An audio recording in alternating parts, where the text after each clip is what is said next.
So we're going to be doing question number 1, slow air pressure buildup rate of the daily vehicle inspection, exterior inspection items. Okay, again, number 1, slow air pressure buildup rate. How you would do this is you would say the wheels are chalked, which they are, I can see. My vehicle is in neutral, my brakes are applied, and the vehicle is secure. I'm ready to do my slow air pressure buildup rate. First, I would start my truck.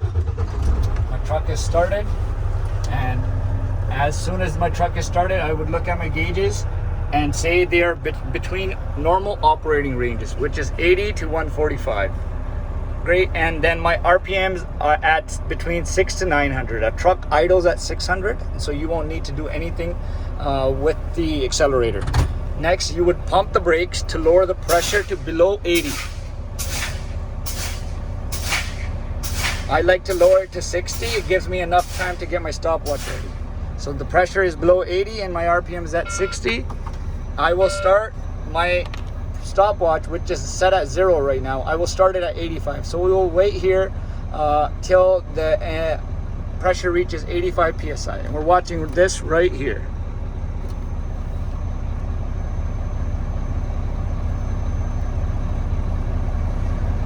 Pressure's at 85 and we start our stopwatch.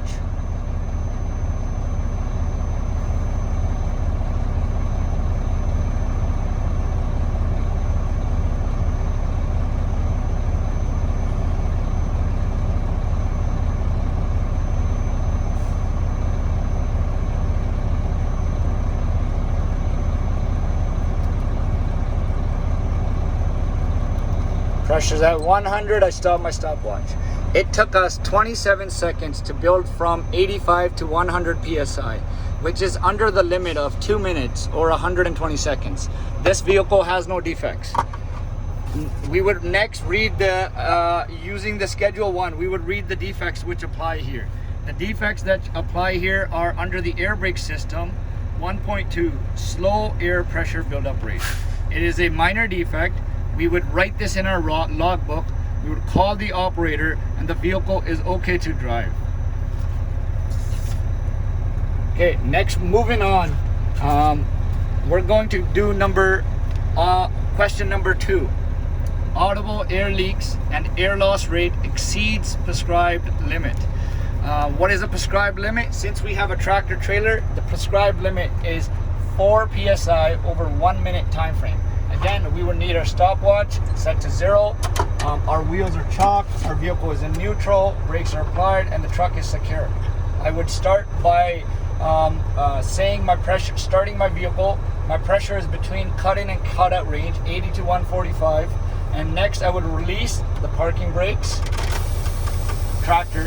I would release the parking brakes for the trailer. I would wait for the pressure to equalize. I would have my stopwatch ready, and as soon as the pressure has equalized and my vehicle is secure to turn off, I would turn the truck off. I would turn my key forward to provide power to the gauges, and I can say that you can see that the pressure is between 90 to 100 psi. My stopwatch is set to 0. I will apply my foot brake, service brakes, and I will start my stopwatch. We will hold this position for 1 minute. I'm listening outside for any air leaks, and I'm watching the primary and secondary gauges for any pressure loss. We will hold this for 1 minute.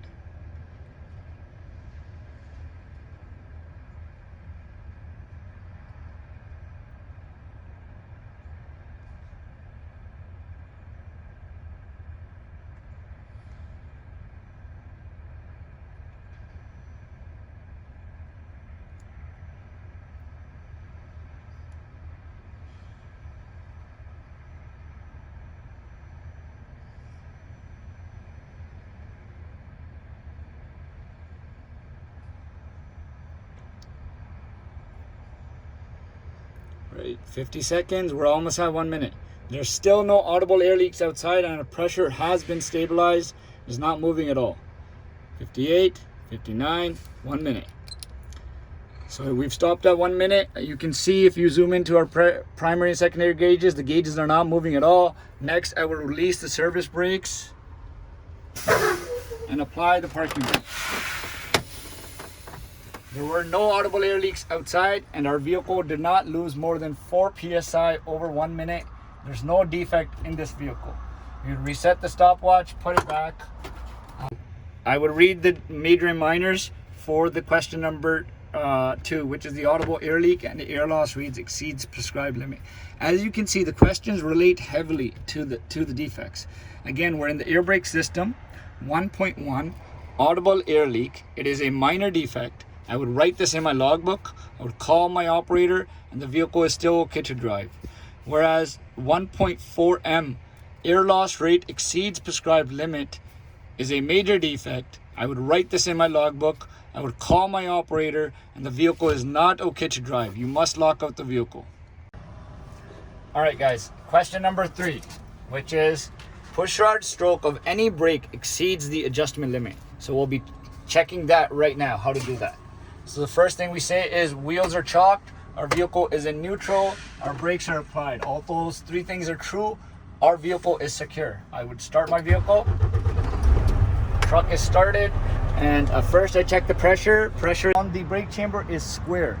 If the intake is round like it is now in this brake chamber, it would not be an LS. If the intake was square, it would be an LS. As well, if there was a tag on this brake chamber, it would also be a LS. So right now, our brake chamber is only 20, and we can see for chamber size 20, 16, 20, and 24, the limit is 1 3/4 inches or 1.75 inches. We've measured our brake chamber, and we've told the examiner what the brake chamber size is and the adjustment limit. Next, we would mark our pushrod. Our brake chamber in this instant on this vehicle are all disc brakes. Disc brakes don't have a pushrod which is exposed or one that goes out of adjustment. So in this situation, you would simulate this such. So you would go in and mark a location on the brake chamber to indicate that you've understood that you need to mark the pushrod. And the real indication, the pushrod is here. This is the pushrod that goes into the disc brakes to stop the vehicle. But in our normal case, a pushrod would be sticking out, and you would mark it right at where it meets the brake chamber. Okay, we've measured the brake chamber and marked the pushrod.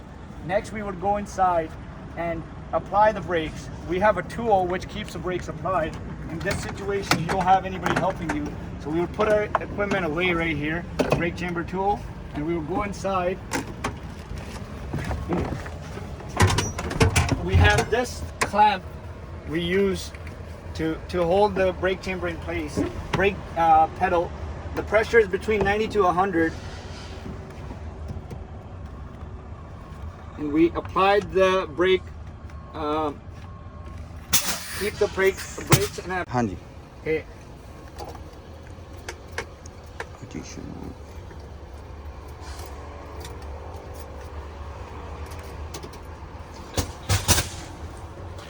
So as you can see, the brakes are in an applied position here, the service brakes, and our pressure gauge is between 90 to 100. Great. Next, we would go outside and measure the pushrod.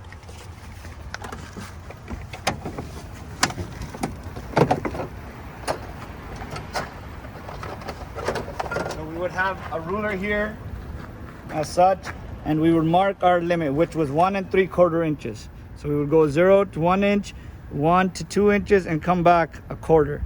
So 1 3/4 inches is the limit. From there to there, we would go to the brake chamber. We would apply it on the pushrod and tell them if the pushrod is under the limit. Usually a pushrod is about at 1 inch if it's adjusted properly. You would say my pushrod is 1 inch, my adjustment limit is 1.7 inches. It is below the limit, there is no defect. Great, we've done that now. We would put the ruler away, go inside the vehicle again. This is a very important step. Apply the foot brake pedal before taking this tool off.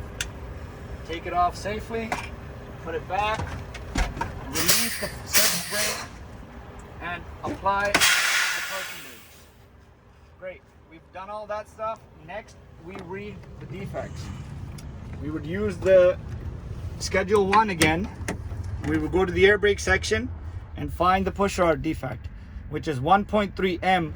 Push rod stroke of any brake exceeds the prescribed limit. It is a major defect. I would write it in my logbook, would call the operator, and the vehicle is not safe to drive. It must be locked out. Next question, inoperative towing vehicle tractor protection valve. All right, how we would do this. Again, wheels are chalked, vehicle is in neutral, brakes are applied, truck is secure. I'm going to start my truck. Okay, truck is started. Our pressure is between 80 to 145 between cut-in and cut-out ranges. Great. And next we would go outside. We will make sure the trailer brake is applied, tractor brake is applied. We would go outside and release the service line.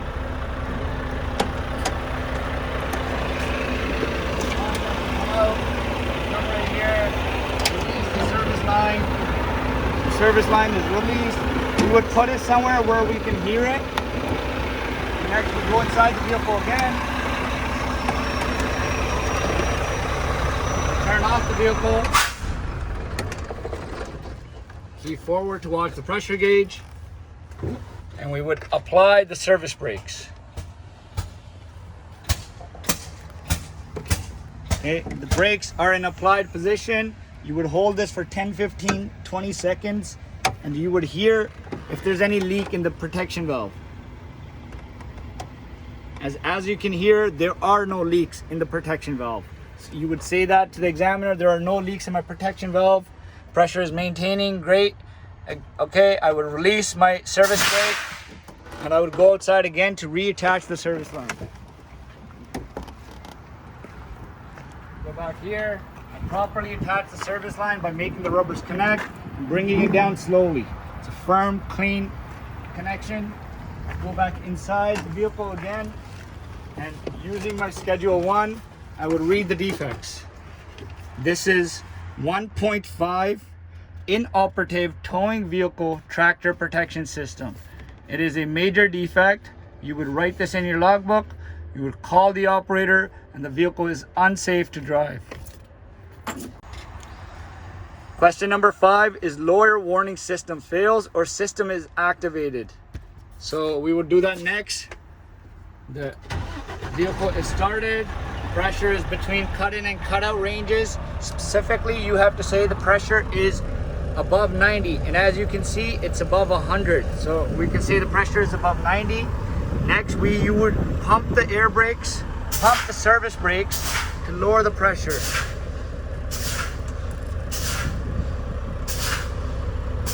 I'm pumping the brakes. We're watching when the lower warning activates. And as you can see, lower warning system has activated at 55 psi, and soon it will deactivate. There we go. And now it's deactivated. There is no defect in this vehicle. After that, we would read the defects, which is 1.6 M lower warning system fails or system is activated. It is a major defect. I would write this in my logbook. I would call the operator. The vehicle is unsafe to drive. Number 6 is the occupant compartment door fails to open or any cab or sleeper door fails to close securely. So we'll be checking the doors. You would always have your Schedule 1 on you. You would not have the question paper. You would always have this on you. So you can always consult it. When the examiner says check your cab, you can consult that and read the defects before you do any of the inspections. Okay, you can say, hey, I gotta check if the door fails to open or if the door fails to close securely. So I'll check both of those. We're gonna start with the driver's side first. Right here, we have the driver's side door. Driver's side door has no damage or cracks anywhere. It's closed securely from the outside. There's no damage or crack to the windows. Handle for the door is present. Handle works properly. Door opens fully. There's no play in the door. The inside of the door is not damaged or cracked anywhere. It's secure. The fasteners for the door and the hinges for the door are both tight and secure, no damage. We'll go inside the door. We'll close the door from the inside. Door closes securely, stays closed, it opens properly again. Go outside and close the door again, and the door closes securely. Driver's side door is good. We will check the passenger side for the examiner. Part number 2, 2.1, occupant compartment door fails to open. It's a minor defect. I would write it in the logbook, call the operator, and the vehicle is still safe to drive. 2.2, any cab or sleeper door fails to close securely. It is a major defect. You would write it in the logbook, call the operator, and the vehicle is unsafe to drive. Side door has no damage or cracks anywhere. Window is good. Door is closed securely. Handle is present. Door opens. The handle works. Door opens fully. There's no plate in the door. Inside of the door, there's no damage or crack anywhere. It's secure. The fasteners for the door are tight and secure. Hinges are tight and secure. Great. I would go inside. Door closes securely from the inside. Stays closed. Door opens properly from the inside. Would exit properly and close the door. Door closes securely. Both doors are properly working and close and open securely and properly.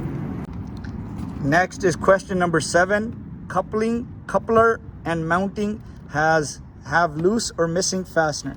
So we would check that. Again, put this away. We would come to the coupling device right here. This is the 5th wheel coupling device between the upper coupler plate and the lower coupler plate. We're going to be checking all the fasteners on this side and the other side. First, we would start with the top most important fastener. The safety fastener is tight and secure for the 5th wheel. And then we would get onto the mounting fasteners. Mounting fasteners are tight and secure. All mounting fasteners are tight and secure. You're checking both these ones, which are coming down, and these ones, which are coming towards you. So you go tight and secure, tight and secure, tight and secure, tight and secure, tight and secure, tight and secure, tight and secure, tight and secure, tight and secure, tight and secure, tight and secure, tight and secure, tight and secure, and we would continue onwards that way. Tight and secure, tight and secure, tight and secure, tight and secure, tight and secure, tight and secure. All coupling and mounting fasteners are tight and secure on this side. We would follow through onto the other side. You may have to get a little bit dirty in this one going under the vehicle, but that's totally fine. This is the nature of the job. Continue on to this side. Again, safety fastener or the 5th wheel or the coupler fastener is tight and secure, and all the mounting and coupling fasteners on the frame and the mounting are tight and secure all the way to the end. All of them are tight and secure. Good. All my couplings and mounting fasteners are tight and secure. So once I've shown the demonstration portion, I will read the defects.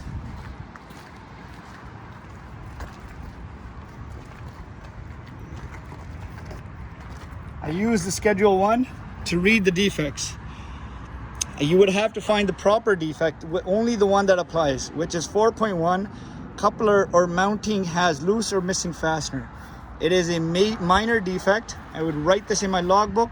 I would call my operator, and the vehicle is still safe to drive. Question number 8, which is coupler is insecure or movement exceeds the prescribed limit. So we'll be checking the movement between the 5th wheel and the kingpin. In order to check the movement, we need to first start the vehicle and move it back a little to zero it. So I will close the hood, pick all this up to start the vehicle and move it back. Close the hood securely. Hood is closed. We'll go inside the truck first. Start the vehicle. Vehicle is in neutral. Start the vehicle.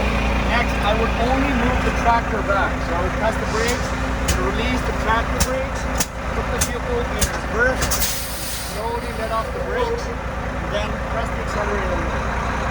And that's it. We pushed it back a little bit, and we're going to put it back in neutral and apply the brakes. So next we're going to go outside and we're going to mark the 5th wheel and the upper coupler plate. We walk with you here, we go down here, we mark the 5th wheel right here, And then we continue a line from there all the way out. And you can see the straight line that marks our upper coupler plate and our fifth wheel. So two separate pieces.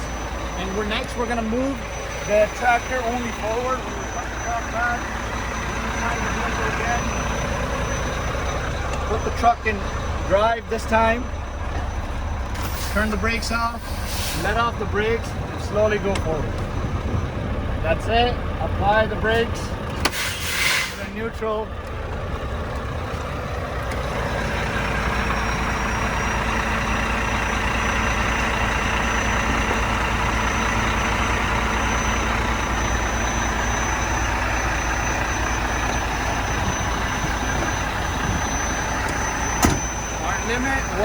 Our limit was half an inch, which is right here. So you can see 11 inches to 12 inches, and this is our limit. So we're gonna go under and we're gonna measure how much the movement has been. And if you put the ruler right there, you can clearly see that the fifth wheel has not moved anything. It's not even moved a 16th of an inch, and our limit is half an inch, which is about here. So our fifth wheel has no defect, and there is no movement in this coupler, and the coupler is secure. Great. Turn the vehicle off.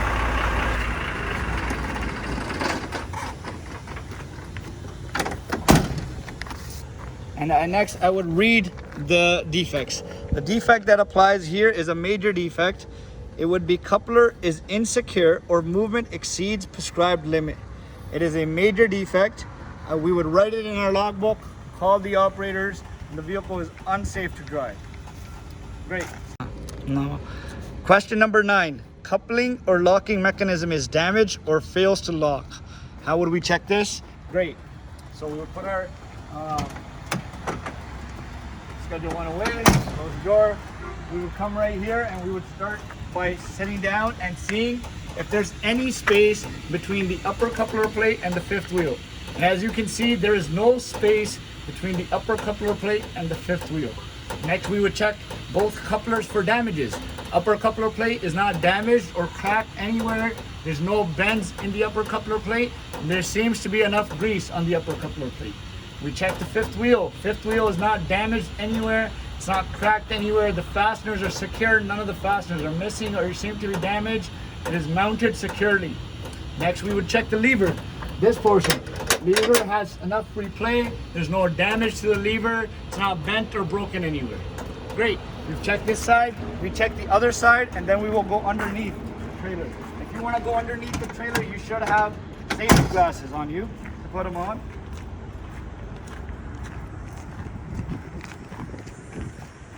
So we've checked this.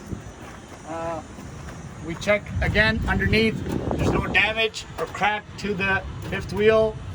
There's no damage or crack to the upper coupler plate. There's no bends in any of them. There's enough lubricant between them. The fasteners are all tight and secure. You can see all the mounting fasteners are tight and secure. There's no damage or crack to anywhere the mounting.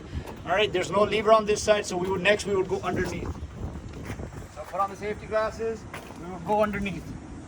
You go right here. And as you can clearly see, the lever, the jaw is in locked position. If you can zoom in there, please. The jaw is in fully locked position. There's no damage to the or crack to the jaw. There's enough lubricant on the jaw.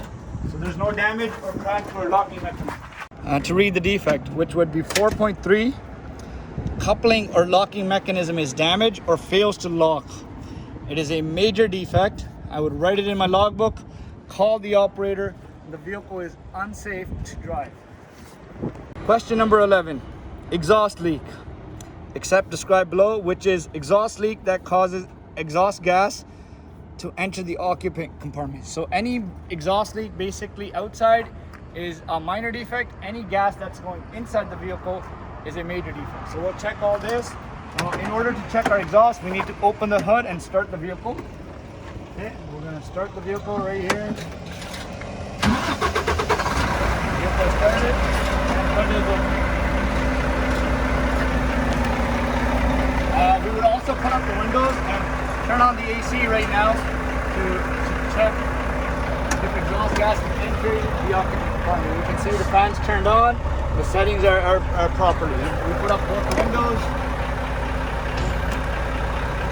So by the time we get back, if we have any concerns, the exhaust gas entering the occupant compartment, we'll be able to see better.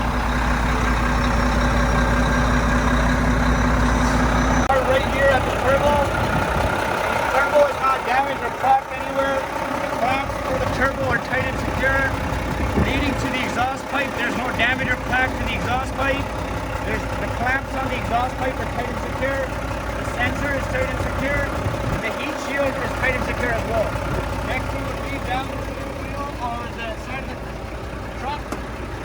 Open the fairing. As you can see, this is all the exhaust. This is the filters. This is the SCR. So we would check for leaks here. There's no leaks anywhere in the exhaust. The clamps are tight and secure everywhere. There's no damage to any of the flex pipe. All the filters are good. You can follow the exhaust to the back. Back of the truck, muffler pipe, no damage or crack anywhere. There's no leaks anywhere. The heat shields are good, tight and secure. The mounting for the exhaust is good, tight and secure. No damage anywhere, no cracks anywhere, no leaks anywhere. Next we would enter the compartment, unlock these, we'll enter the oxygen compartment and go and check for any exhaust leaks.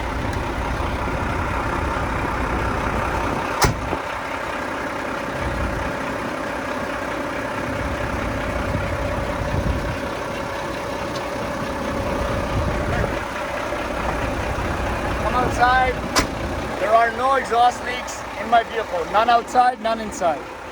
Okay, I would read my defects. I would find exhaust. There it is, exhaust system, and I would read the defects. 10.1, exhaust leak. It is a minor defect. I write it in my logbook. I call the operator, and the vehicle is still okay to drive.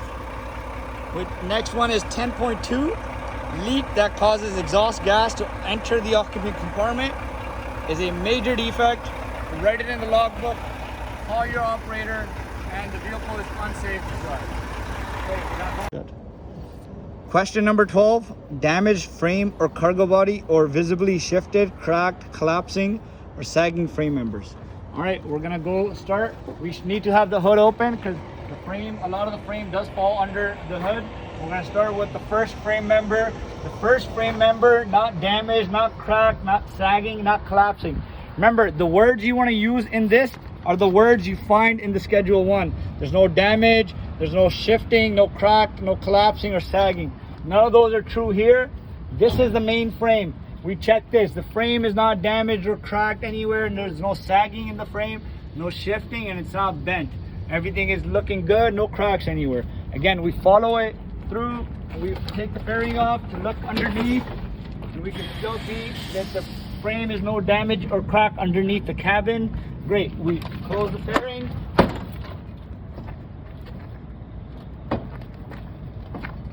We go behind and we check the secondary frame members. We go up here. This is the second frame member. Remember, you want to touch them. Anything that is tight and secure, you need to touch and say that. Tight and secure, no damage or crack. It's not sagging, collapsing. It holds a lot of the weight of the cabin and everything. It needs to be very secure. Again, another one right here. The frame member is not damaged or cracked or sagging, shifting or collapsing anywhere. Great. We're gonna move on back, come down again, and continue onwards with our frame. Frame from behind the cabin is not damaged or cracked or not sagging. There's no damage or crack. Underneath the trailer, the frame is not damaged. It's supporting the weight of the trailer properly. There's no damage or crack showing. There's no bending, no warping anywhere. Now we go underneath the trailer and we check the frame member here. The frame member underneath the fifth wheel is not damaged or cracked. It's holding the fifth wheel weight properly. There's no sagging or shifting. The last fifth frame member is not damaged or cracked. There's no shifting, sagging, or collapsing. We check the frame. Frame is not bent. Great. We move on to our cargo body next. Our cargo body. Front of the cargo body, there's no damage or crack anywhere. There's no sagging or shifting. Take a step back. The side of the cargo body, there's no damage or crack to anywhere on the side of the cargo body. There's no shifting or sagging.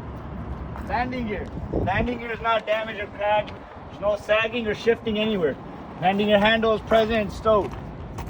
You would go underneath the trailer here. You can step just at the bottom and have a view of the hole underneath of the trailer. None of the cross members are missing. There's no sagging, shifting, collapsing, no holes underneath the trailer. Underneath the trailer is secure. We follow behind to the back of the trailer.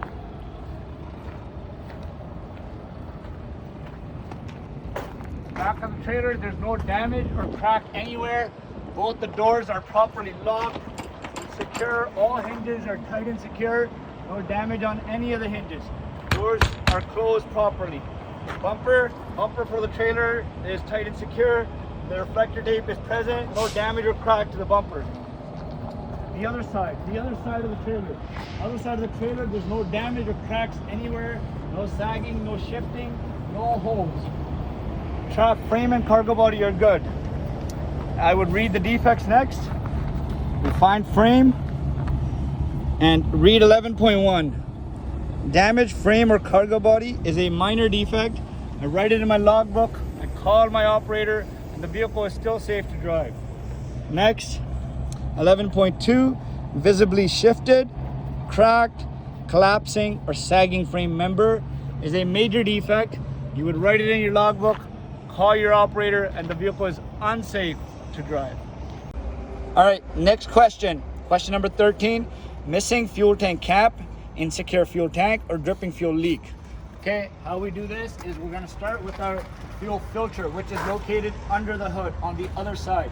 So open the hood, we go to the other side, and we start with the fuel filter. It is located right here.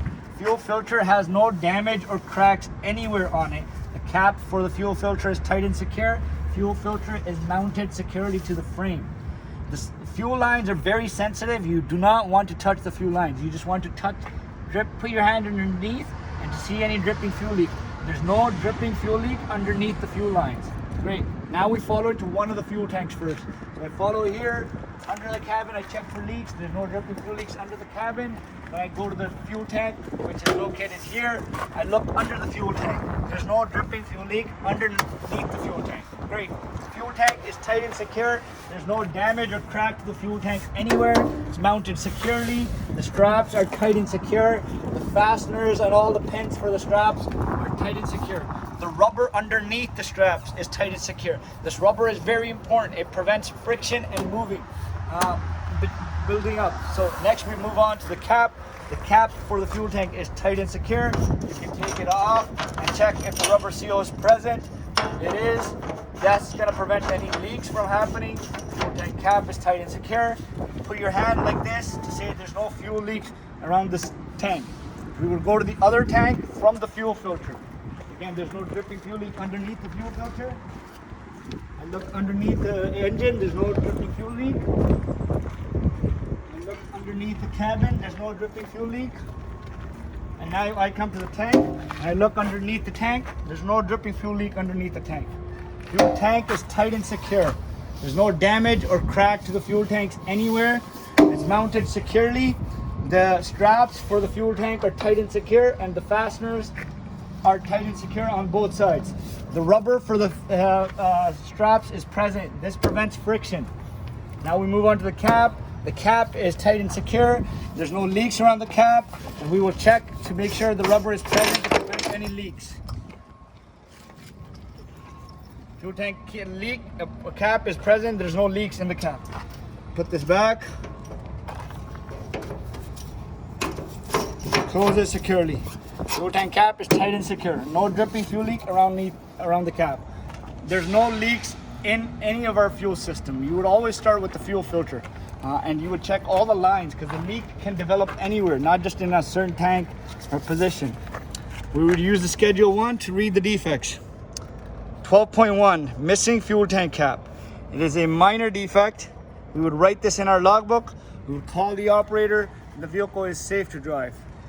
12.2 and 12.3, insecure fuel tank and dripping fuel leak. They're major defects.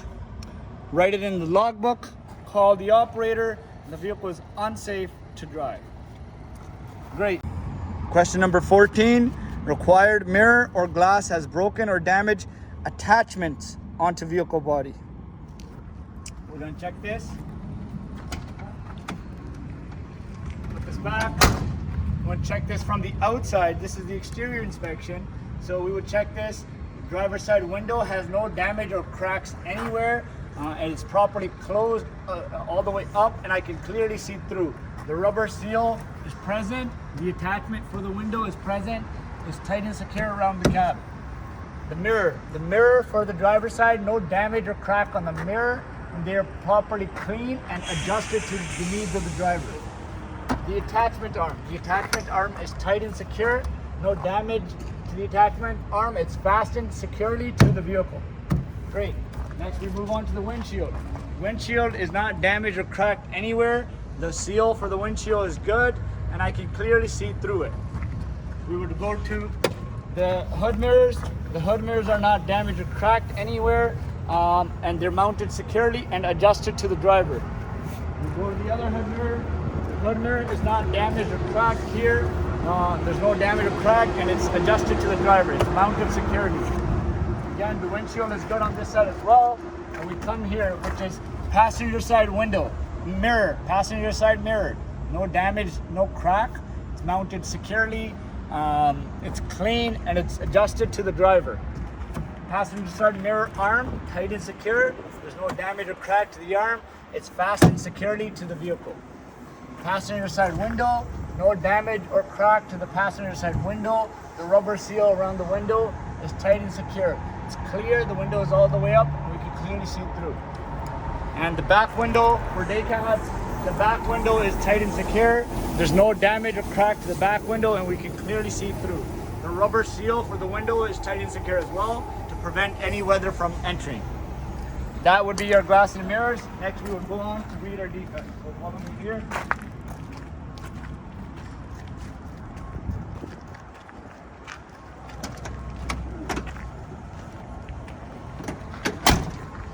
We would get the defects here and go all the way to part G and go to 14.1. Required mirror or window fails to provide the required view to the driver as a result of being cracked, broken, damaged, missing, or maladjusted. Required mirror or glass has damaged or broken attachment onto vehicle body. It's minor defects. Write in logbook, call operator, and we're okay to drive. 15.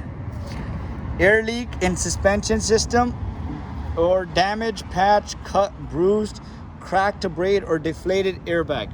So we're gonna go back to here where we have an airbag. We're gonna check everything. Go underneath the trailer. The airbag here is the one I selected. Airbag is not damaged anywhere. There's no leaks in the airbag. There's no patch, no bruises anywhere. I can hear no leaks here. There's no exposed cords or damage. The braid is tight and secure, no damage to the braid. The airbag is mounted securely. The fastener underneath is tight and secure. And the fastener on top is tight and secure. The airbag is mounted securely. Airbag is properly inflated as well. That would be it. And next I would read the defects, which are under suspension right here. It would be air leak in air suspension system is a minor defect. I would write it in my logbook, call the operator, and the vehicle is okay to drive. Next, we would do 20.4 M.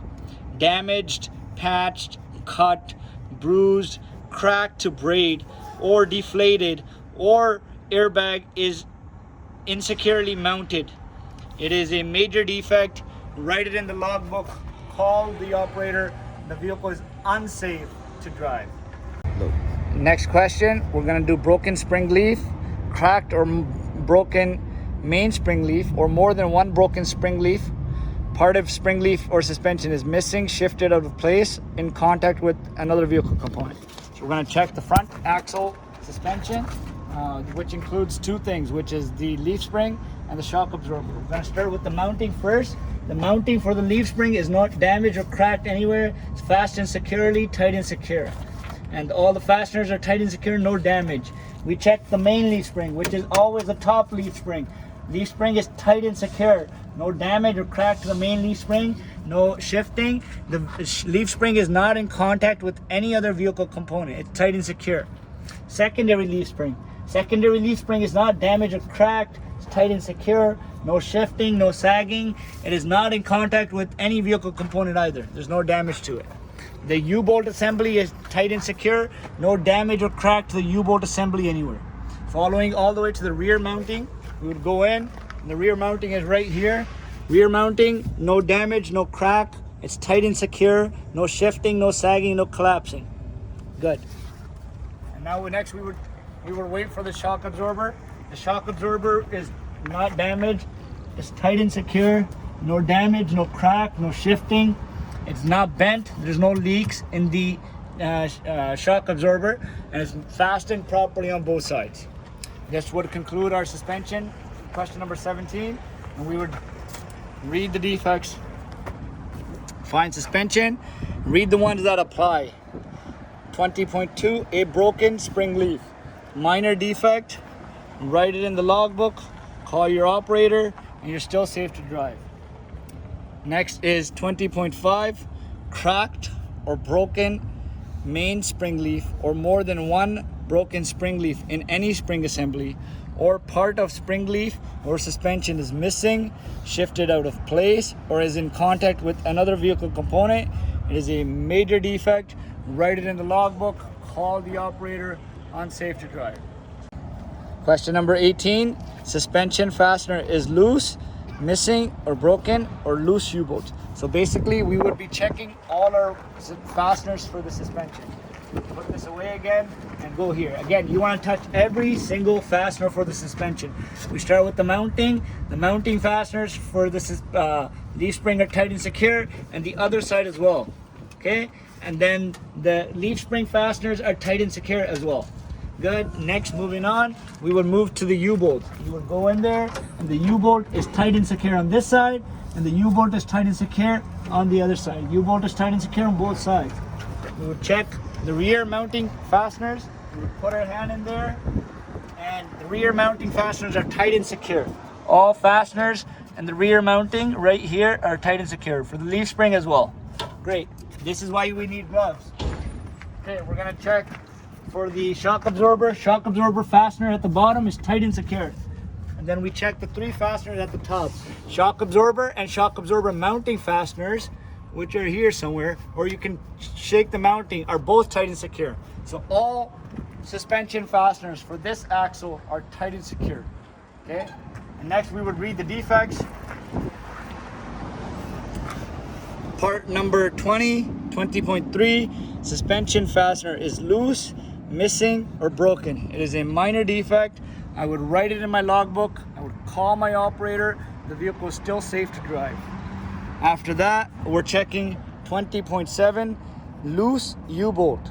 It is a major defect. I would write it in my logbook again. I would call my operator, and this time the vehicle is unsafe to drive. You must lock up the vehicle. Question number 19, tire leaking if leak cannot be heard. Flat tire, or tire leaking if leak can be felt or heard. You're supposed to treat, if the tire is leaking and you can feel or hear it, you're supposed to treat it as a flat tire. So since we're doing the rear axles here, we must do both tires. First we will start here. Typically you want to have an exposed hand to feel for a leak. First we will start with the valve here. I cannot feel any leaks in the valve, and I cannot hear any leaks in the valve. You must stop talking in order to hear. Hand right here and go around the truck tire slowly all the way. Good, keep coming. I cannot feel any leaks on the sidewall of the tire, and I cannot hear any leaks on the sidewall of the tire. Next we will go to the tread. I cannot feel any leaks on the tread, and I cannot hear any leaks on the tread. Next, I will go to the inside. First tire's inside sidewall. I cannot feel any leaks on the inside, and I cannot hear any leaks on the inside. We will check the second tire now. Again, the valve for the second tire is right here. I cannot feel any leaks, and I can't hear any leaks. I'm gonna check the inside sidewall. I can't feel any leaks, and I can't hear any leaks. We're gonna check the tread for the second tire. I can't feel any leaks on the tread, and I can't hear any leaks on the tread. The last one, we're gonna check the inside. I can't feel any leaks on the inside of the tire.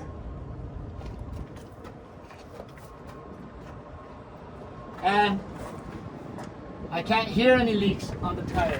Next, we will check the tire pressure. Grab a mallet. You hit it on the side. Tire is properly inflated. And tire is properly inflated. Both of these tires are properly inflated, and there's no air leaks in them. Put the mallet back. We will read the defects. Under T 20.2, tire leaking if leak cannot be heard. Minor defect, write it in the logbook, call your operator, and the vehicle is still safe to drive. 20.13, flat tire, or 20.14 M, tire leaking if leak can be felt or heard. You're supposed to treat 21.4 as flat tire. Both of these are major defects. You would note this in your logbook. You would call your operator, and the vehicle is to be put out of service, not to be driven. Question number 20. Damaged tread or sidewall of tire. Tire tread depth is less than wear limit. Tire is in contact with another vehicle component or other than mud flap. Tire has exposed cords in the tread or outer sidewall area. We'll be checking the tires back here. Let me see everyone wave, and we will check this axle tires right here. We'll start on the outside tire. Outside tire has no exposed cords anywhere. There's no damage anywhere to the outside tire. No exposed cords. The tread is not missing. There's no damage to the tread.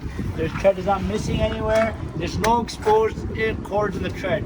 You also have to check the tread depth and wear limit, which is you check with the tread depth meter right here. You would put it between the treads and push down all the way, and then whatever millimeter it's on, which it's at 22, as you can see, 22 millimeters is the tread depth on these. The minimum limit is 1.5, so we're well above the limit here. In the front axles, it's 3 millimeters. On the rear drive axles and trailer axles, it's 1.5. We continue on to the inside of the first tire. Inside the first tire has no exposed cords. I can see no damage. I can't feel any exposed cords. No damage to the inside of the first tire. Then the second tire. Second tire is not damaged on the outside. Outer sidewall is not, no exposed cords. No damage.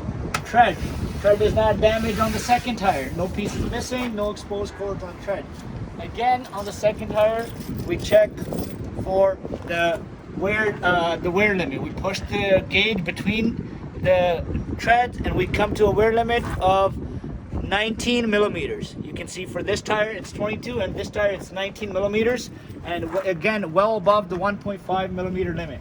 Now I would check inside of the second tire. Inside of the second tire, no exposed cords, no damage to the inside of the second tire. None of these tires have markings not for highway use. Both of these tires can be used on the highway. There's nothing between the tires and nothing between the second tire or the inside of the vehicle. This is secure. Next, we would come read the defects. We'd find tires 21.1, damaged tread or sidewall of tire is a minor defect. You write it in the logbook, you call the operator, and the truck is still safe to drive. 21.5, tire tread depth is less than wear limit. 21.6, tires in contact with another tire or any vehicle component other than mud flap. Tires marked not for highway use, or tire has exposed cords in the tread or outer sidewall area. All four of these are major defects. You would write in your logbook, call your operator, and the vehicle is unsafe to drive. We'll continue on with the next. So the next tire questions 21, 22, and 23, you have to say for all of them, no evidence of imminent wheel, hub, or bearing failure. As you can see on the questions, 21, it does say evidence of imminent wheel, hub, or bearing failure. And as for the next one as well, 22, and then 23 as well, it says evidence of imminent wheel, hub, or bearing failure. So that means all three of these questions, you will only be asked one. You'll have to say no imminent wheel, hub, or bearing failure. So the first question is hub oil below minimum level when fitted with sight glass. 21, hub oil below minimum level when fitted with sight glass, or leaking wheel seal, evidence of imminent wheel, hub, or bearing failure. We're gonna do this. We're gonna do this to the front axle right here. We're gonna open our hood. The hood is open. Number 21, hub oil below minimum level when fitted with sight glass, leaking wheel seal, and evidence of imminent wheel, hub, or bearing failure. Put this away. I'm gonna check right here. This is our hub. The hub seal is not leaking. The wheel seal is not leaking anywhere. And the fasteners are tight for the hub. No damage to the hub. The hub is fitted with sight glass, and we can see the oil level is above the minimum. If you can zoom in. If not, you can take this off and see inside. There's enough lubricant in there for the bearing. We never want no lubricant in there. It will cause the bearing to break, which will cause this wheel to fail. We're gonna put this back. This seal is good, no leaking. Inside, there's no leak of the wheel seal on the inside. There's no oil coming from the middle. The wheel seal is not leaking on the inside. No damage. Then you grab it. No evidence of imminent wheel, hub, or bearing failure. Good. We read the defects. 22. Hub oil below minimum level when fitted with sight glass, leaking wheel seal. Both of these are minor defects. I would write them in my logbook, would call my operator. The vehicle is still safe to operate. 22.5 M. Evidence of imminent wheel, hub, or bearing failure. Major defect, write in my logbook, call the operator, and it's unsafe to drive. Question number 22. Wheel has loose, missing, or ineffective fastener. Evidence of imminent wheel, hub, or bearing failure. We're going to check this now. Check it here. So we're going to check the fasteners first. First we find the valve right here, and then check the valve fastener. Valve fastener is tight and secure. Okay, then we're going to check the lug nuts, the wheel fasteners. We're going to grab one and check all of them. Wheel fastener tight and secure, tight and secure, tight and secure, tight and secure, tight and secure, tight and secure, tight and secure, tight and secure, tight and secure, and tight and secure. All lug nuts on the outside wheel fastener tight and secure. Hub fasteners. All hub fasteners are tight and secure, tight and secure, tight and secure, tight and secure, tight and secure, tight and secure. All hub fasteners are tight and secure. Next, we check for fasteners on the inside. Okay, all the fasteners are right here. You can see all the wheel hub fasteners on the inside are tight and secure, tight and secure. Steering arm fasteners tight and secure, and attaching brake chamber fastener tight and secure. All fasteners on the inside of the wheel are tight and secure. No evidence of imminent wheel, hub, or bearing failure. Next, we will read the defects. We read the defects. Wheel has loose, missing, or ineffective fastener. Evidence of imminent wheel, hub, or bearing failure. Major defect. Write in my logbook. Call the operator. Unsafe to drive. Question number 23. Damaged, cracked, or broken wheel, rim, or attaching part. Evidence of imminent wheel, hub, or bearing failure. Again, we'll put this away then. And we're going to check this. We're going to check for any damage. There's no damage to the outside of the wheel. The rim is not damaged or cracked anywhere. The hub stem is not damaged or cracked. None of the fasteners are damaged or cracked. They're all tight and secure. The hub is not damaged or cracked. It's not leaking. It's tight and secure. The glass is present. There's no damage to the rim or any part on the outside. Inside of the tire. No damage to any part on the inside of the tire. Everything is tight and secure. Nothing is out of place, missing, cracked, broken. The brake chamber attaching part and the steering arm attaching part are all tight and secure. Everything on the inside is tight and secure. No evidence of imminent wheel, hub, or bearing failure. Next, I would read the defects. 22.4, damaged, cracked, broken wheel, rim, or attaching part. Evidence of imminent wheel hubber bearing failure. These are both major defects. I would write them in my logbook, call the operator, and the vehicle is unsafe to drive.